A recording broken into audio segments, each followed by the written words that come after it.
Good morning.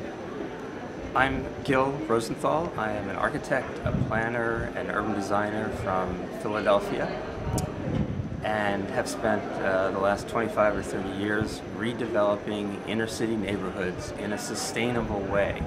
And sustainable, to me and my partners and my staff, means an ability to work within a context that may change over time, but that doesn't destroy the resources needed to make it change.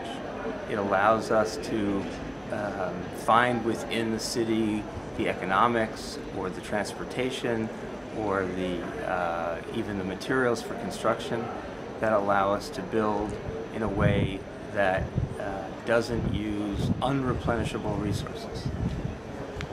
We are also involved in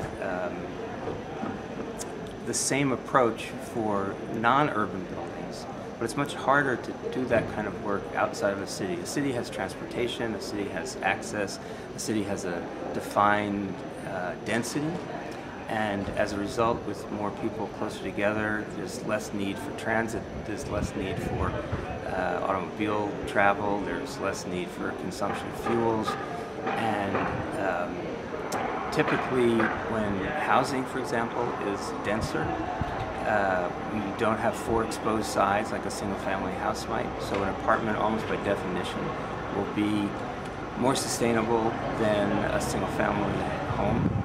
And even if that apartment were all glass and not insulated, it might be using far less materials and far less energy than a single-family home.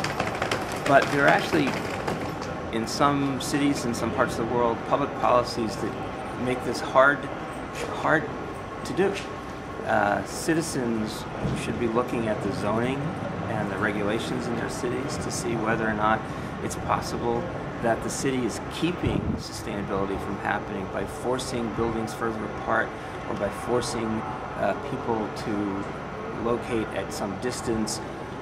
Cities which have good public transportation are more sustainable than cities without. Cities that force cars to be used in order to get to work are less sustainable, and public policy has a lot to do with that. Public policy that supports road building over railroad building, for example, is something that we should all be arguing against. And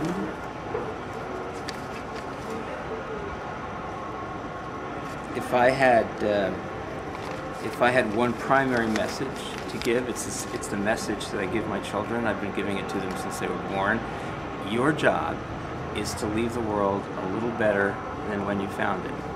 Not a little more used up, not a little more paved, not a little more dangerous, but a little better. And that can happen through music, it can happen through art, it can happen through architecture, it can happen through medicine, it can happen through research, it can happen from simply caring for other people. But it's your job to be a good owner of the planet.